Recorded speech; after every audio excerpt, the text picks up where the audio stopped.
Cuitan Denny Siregar yang membandingkan ulama satu dengan ulama lainnya berbuntut panjang. Salah satunya yang geram dengan cuitan Denny Siregar adalah generasi muda NU. Ia mentweet, "Dulu si Denny Siregar ini menggunakan foto Gusmus untuk dibanding-bandingkan sampai ditegur oleh Gus Yakut. Sekarang malah pakai foto Gus Baha.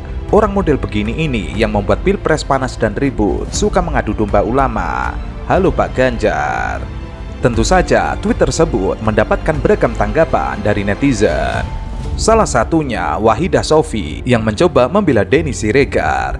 Ia mentweet, "Sudah dihapus dan Bung Denny Siregar sudah minta maaf kayaknya. Ada SS barangkali sebelum dihapus." Lalu generasi muda NU membalas, "Yang ini maksudnya, ini tweet waktu pakai foto Gusmus, bukan yang sekarang." Lalu Yan SF juga mentweet dengan menyertakan video saat Eko Kuntadi dan Denny Siregar menjadi pembicara di sebuah acara yang saat itu dikawal oleh Banser.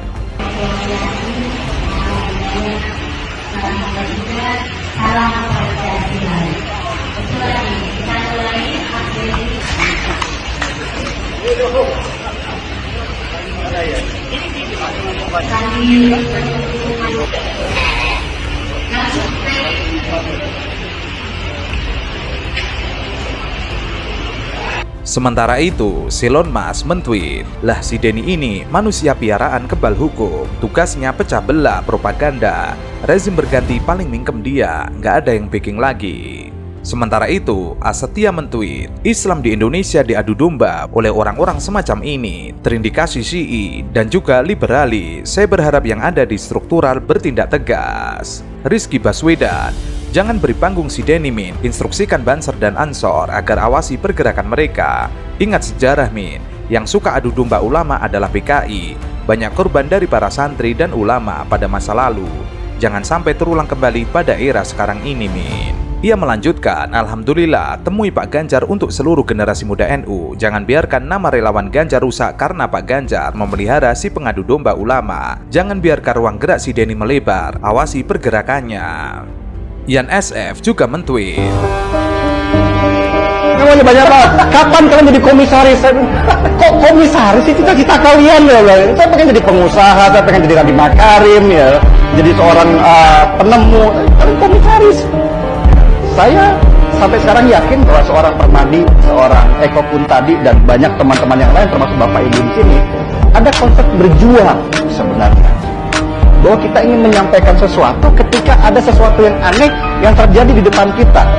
Karena kezoliman, jika kita diam saja, itulah bentuk zolim yang sama sebenarnya. Jadi kalau Permadi bilang bahwa dia tidak mengharapkan sesuatu dalam bentuk uang, saya percaya karena saya mengalami hal yang sama. Ya. Kalau aku beda, aku sama Jenny ini waktu pilpres kita ini influencer yang dibayar. Jadi aku rasa kenapa kita nggak ditawarin komisaris, kan udah dibayar. Masa lu minta komisaris lagi? Kalau gua kan digaji waktu itu mas. Gajinya gede lagi. Gajinya gede lagi.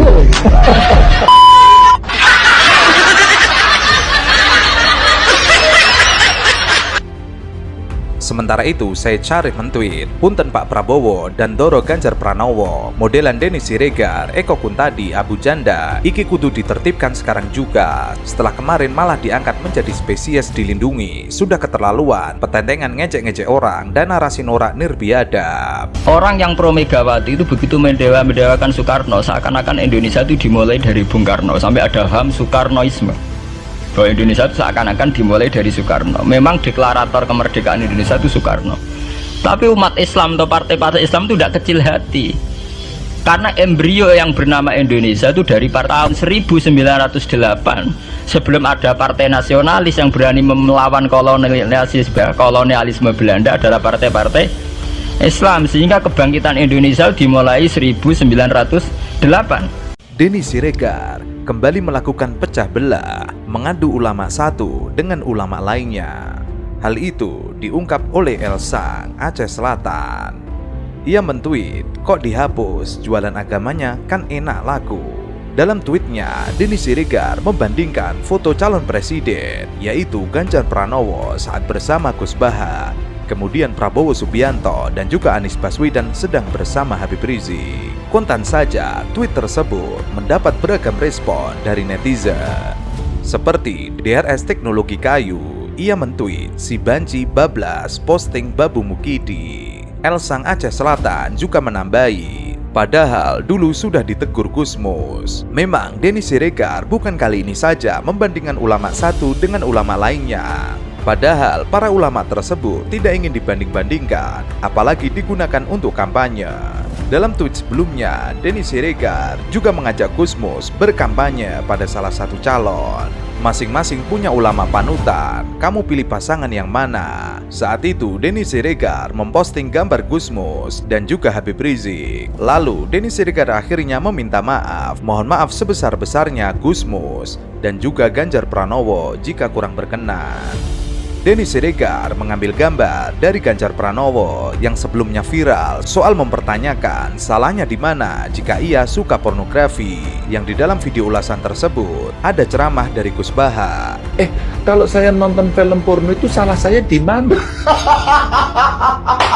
Coba, saya dewasa. Bener nggak sih? Kamu ngapain? Kamu kencing belum lurus aja kok ikut angkat tangan. Nggak salah saya di mana kalau saya nonton gambar porno? Kullu ummati mu'afan illal mujahirin. Kabeh umatku itu di sepuro pangeran, kecuali wong sing ngetokno maksiate. Misale wong zina kok ning dalan, maling kok terang-terangan, itu kan gak maling jenenge. Garong jenenge. Ana wong zina kok ning dalan, utawa bar zina cerita wong, utawa bar maling cerita wong. Kabeh umatku iso di sepuro kecuali sing ngetokno maksiate. Misale bengine maksiat ditutupi pangeran terus rino kondo, iku malah sing ra di sepuro. Orang-orang ada yang tanya, Gus ini hadis apa? Kan aneh. Orang berdosa cerita dosa itu kan jujur. Dalam satu sisi statusnya kan jujur. Tapi kok malah ra di sepuro? Sing bodoni ora jujur, sok suci di sepuro. Karena ini ada riwayat, kita harus membela Rasulullah Shallallahu Alaihi Wasallam. Kalau setiap kiai cerita duwe masa lalu maksiat, pasti pikiran orang banyak ternyata maksiat itu biasa. Wong kiai wae tahu. Jangan-jangan nanti jadi gerakan maksiat yang masif. Lho ndak jujur. Ini ketok benere sedekah Rasulullah kan. Anda cerita tahu maksiat itu jujur, tapi Anda akan bikin gerakan maksiat menjadi hal yang biasa. Karena setiap orang kan maksiat biasa, Pak kiainya saja pernah maksiat. Akhirnya apa dijujur mbek ra kondo. Apik ra kondo. Mulane nek ke maksiat wis langsung istighfar mbek pangeran, karena nak jujur malah repot. Mulane lucu ning hadis ana riwayat man satara musliman satara. Kemudian Ganjar Pranowo mentweet bahwa ia berkunjung ke Gus Baha. Dalam tweetnya, kalau biasanya cuma jadi santri online lewat YouTube maupun Spotify, alhamdulillah sore ini bisa ikut ngobrol 2 jam dengan beliau. Obrolan yang rasanya seperti ngaji karena daging semua. Matur nuwun Gus Baha, mugi tansah pinaringan kesarasan lan kawilujengan. Namun postingan Ganjar tersebut juga mendapatkan komentar beragam dari para netizen, seperti hukum milik penguasa, mulai melempar ujaran kebencian, cecungku Anda ini bung. Kemudian M Nur 2610 mentweet, ada yang review ini. Yuk mari kita gunakan akal sehat kita ya. Kasus EKTP apa kabar? Apa mungkin orang yang pernah terlibat korupsi, minimal diduga dengan sangat kuat, kelak bisa menjadi presiden yang memimpin pemberantasan korupsi di Indonesia? Kasus Wadas apa kabar? Rakyat Wadas adalah saksi hidup. Apa mungkin orang yang berpihak kepada oligarki dan menindas rakyat Wadas kelak bisa menjadi presiden yang pro rakyat? Kemudian Abeng 2, ia mentweet mulai dah politik identitas. Nitip ya om, tolong kasih tahu fan Anda program apa yang berhasil selama 2 tahun. Soalnya ibu-ibu ini nggak bisa jawab. Ibu-ibu, ini pendukungnya Pak Ganjar. Iya, pasti. Dari mana, Bu? Dari Gerakan Cinta. Masa asalnya? Oh, dari SD. BSD. Tadi datang jam berapa? Di jalan. Jam 6. Kenapa milih Pak Ganjar dibandingkan capres-capres yang lain? Udah is the best. Keren ya. Ganjar the best. Kinerja Pak Ganjar di Jateng apa yang Ibu tahu?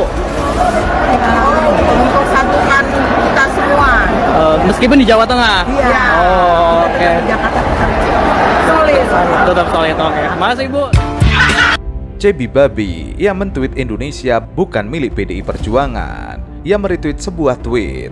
Dari Kamandanu Ngapak 900. Jeleb, Indonesia bukan cuma milik PDIP, tolong di-RT, biar orang istana pada tahu. Orang yang pro Megawati itu begitu mendewa-mendewakan Soekarno, seakan-akan Indonesia itu dimulai dari Bung Karno, sampai ada HAM Soekarnoisme. Bahwa Indonesia itu seakan-akan dimulai dari Soekarno. Memang deklarator kemerdekaan Indonesia itu Soekarno. Tapi umat Islam atau partai-partai Islam itu tidak kecil hati. Karena embrio yang bernama Indonesia itu dari tahun 1908, sebelum ada partai nasionalis yang berani melawan kolonialisme Belanda, adalah partai-partai Islam. Sehingga kebangkitan Indonesia dimulai 1908. Karena saat itu yang pertama mencetus ide melawan Belanda adalah kiai-kiai Islam, yaitu saat itu bikin serikat dagang Islam, terus lama-lama menjadi serikat Islam, terus lama-lama menjadi partai Islam. Dimulai dari angkatannya Hos Cokroaminoto, jenis Haji Umar Said sinten Cokroaminoto, itu disingkat jenis Hos Cokroaminoto. Jadi tidak bisa Indonesia itu meninggalkan partai Islam, karena dulu pertama pendiri era kepartaian niku malah partai-partai apa? Islam yang lahir di Solo, di Jogja. Bahkan sebelum ada negara yang bernama Indonesia, itu ada negara yang bernama Demak Bintoro, ada Demak Ngayogja napa Karto. Itu semua negeri napa Islam. Ya paham. Sehingga secara kesejarahan kita tidak kalah sama tuanya Soekarnoisme atau partai PNI. Dan sampai kan kita ini kan kayak dinabubukkan seakan-akan Indonesia itu dimulai dari Soekarno. Sehingga nak wani Pak Karno itu koyok-koyok itu kita anti Indonesia. Ya kita tidak mungkin nggak menghormati Soekarno, beliau sebagai pahlawan besar kita hormati. Ya, tapi ya kebesaran Pak Karno demi bangsa Indonesia jangan kemudian direduksi, disederhanakan hanya melewati partai. Ada khawatiran tuntutan gambar Ka'bah diganti foto artis porno Jepang Miyabi setelah P3 mendukung Ganjar Pranowo di Pilpres 2024. Khawatir akan ada tuntutan umat Islam mengganti lambang Ka'bah dengan gambar artis Jepang bernama Miyabi. Khozinuddin heran P3 yang memutuskan mendukung Ganjar Pranowo di Pilpres 2024, padahal Gubernur Jawa Tengah itu menyukai film porno. Bagaimana mungkin partai yang konsen dengan amar ma'ruf nahi mungkar mendukung Ganjar Pranowo yang secara terbuka gemar menonton video porno? Belum lagi dengan nada tanpa salah. Ganjar justru mempertanyakan di mana letak kesalahannya yang gemar menonton video porno. Kata Khozinuddin, Ganjar merasa tidak bersalah ketika mengaku menyukai film porno.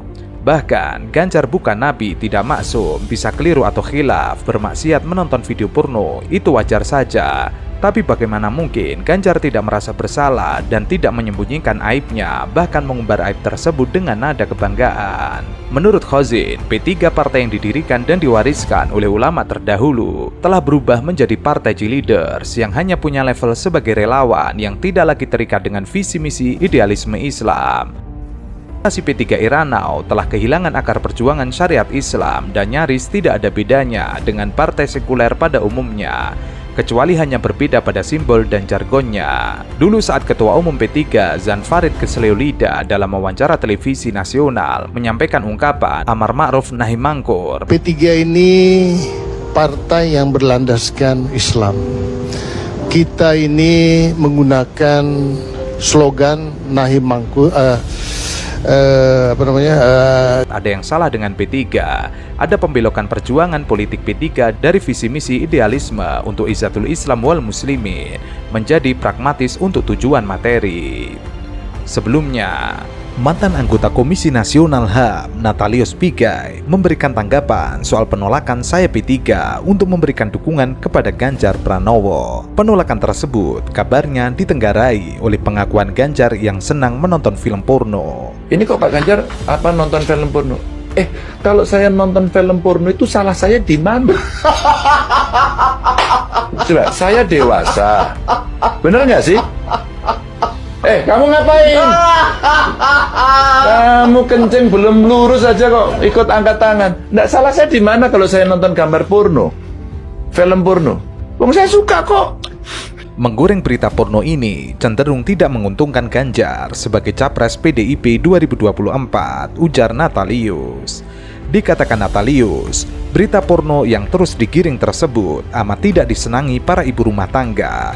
Begitu pula dengan tokoh agama yang bermoral. Berita tentang porno hal yang sangat anti bagi ibu-ibu rumah tangga dan tokoh agama yang bermoral. Menurut Natalius, PDIP di bawah naungan Megawati Soekarno Putri harus cermat dalam menetapkan pilihan pada Pilpres 2024. PDIP mesti cermat karena mulai gosip dan viral di ibu-ibu muslimah, wanita Kristen, bisa-bisa Ganjar kalah. Sebelumnya, Gubernur Jawa Tengah Ganjar Pranowo dan juga capres dari PDIP pernah mengungkapkan hal mengejutkan saat hadir dalam podcast bersama Deddy Corbuzier.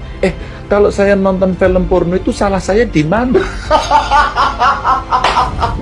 Ia secara terang-terangan mengaku suka menonton film porno. Menurutnya kesukaannya itu tidak ada masalah.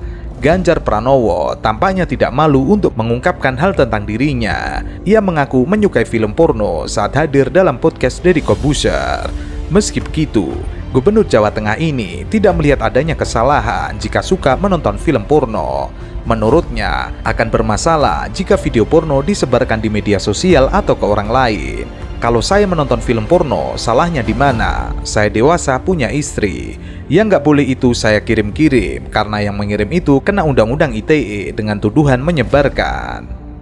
Ketika ditanya alasannya, ia tidak menampik jika menonton film porno diperlukan untuk orang dewasa. Kadang-kadang sebagai orang dewasa perlu saya sehat, kecuali saya tidak sehat. Kita mengerti studi perkembangan. Manusia itu kebutuhan-kebutuhan, ada lidah yang menuntut merasakan masakan. Turun ke perut, lalu di bawah perut itu urusan manusiawi. Sementara itu, Guru Besar Ilmu Komunikasi Universitas Indonesia, Profesor Dr. Zulhasril Nasir menilai pernyataan Gubernur Jawa Tengah Ganjar Pranowo yang menyebut bahwa dia suka menonton film bokep bukan saja tidak patut, tetapi juga menggambarkan sikap mental dan moral yang tidak baik dan tidak bisa dijadikan contoh dan teladan. Bangsa Indonesia akan mempertaruhkan masa depannya jika ia terpilih sebagai presiden. Terlalu riskan pernyataan itu dan secara moral tidak bisa dimaklumi. Pengajar FISIP UI itu juga menyatakan, seingatnya Ganjar mengungkapkan hal itu di acara podcast di channel YouTube Deddy Corbuzier yang kemudian viral. Kalau saya nonton film porno itu salah saya di mana? Coba, saya dewasa. Bener nggak sih? Kamu ngapain? Kamu kencing belum lurus aja kok ikut angkat tangan. Nggak salah saya di mana kalau saya nonton gambar porno? Sebagai pengamat komunikasi, Zulhasril menilai ketika mengungkapkan pernyataan itu terlihat Ganjar tidak mempunyai beban dan diselingi oleh sikap penuh tawa. Dalam penilaiannya, tidak tergambar beban moral sedikit pun, padahal yang disampaikannya penuh dengan konsekuensi moralitas dan kepatutan. Bagi orang yang tidak punya beban, itulah yang mengherankan, terutama bagi kaum terdidik yang bertanggung jawab atas pendidikan budi pekerti rakyat. Apalagi hal tersebut tidak layak disampaikan oleh seorang gubernur. Bukan soal hukum boleh atau tidak boleh, tetapi soal etika dan kepatutan.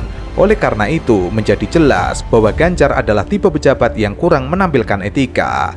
Ini jelas mempengaruhi karakter dia sebagai pemimpin, terutama jika ia berkomunikasi, terutama saat mengatasi masalah rakyat dan menanganinya.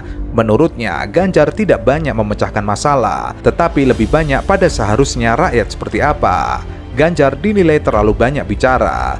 Ada kasus kekerasan dan pelanggaran HAM itu yang terjadi di Jawa Tengah. Kalau saya nonton film porno itu salah saya di mana? Lini masa Twitter dikekerkan dengan status Gubernur Jawa Tengah Ganjar Pranowo. Ia mentweet tentang kenangan selama menjadi mahasiswa di Masjid Kampus UGM, Kabupaten Sleman, Provinsi DIY. Ternyata status itu mengundang kecaman dari warganet. Pasalnya, Masjid Kampus UGM mulai dibangun pada tahun 1997 dan diresmikan pada tahun 1999. Adapun Ganjar tercatat lulus sebagai sarjana Fakultas Hukum UGM pada tahun 1995. Dalam tweetnya, Ganjar menuliskan, "Alhamdulillah di malam 18 Ramadan bisa sholat tarawih bareng teman-teman mahasiswa dan seluruh civitas akademika UGM. Banyak sekali kenangan yang tercecer di sini, apalagi waktu Ramadan, sering nyari takjil di masjid ini." Status yang dibuat Ganjar itu pun menuai reaksi negatif dari berbagai kalangan warganet. Mereka mempertanyakan bagaimana bisa Ganjar punya banyak kenangan yang ketika ia masih mahasiswa, masjid tersebut belum berdiri. Akun Ganjar pun diserbu warganet yang menggugat status tersebut. Positif thinking aja, walaupun ia lulus tahun 94, masjid baru dibangun tahun 98. Mungkin ia hamba masjid yang sering berburu takjil di masjid setelah Soeharto lengser. Akun lain menuliskan, heran karena masjid baru dibangun setelah Ganjar lulus dari UGM.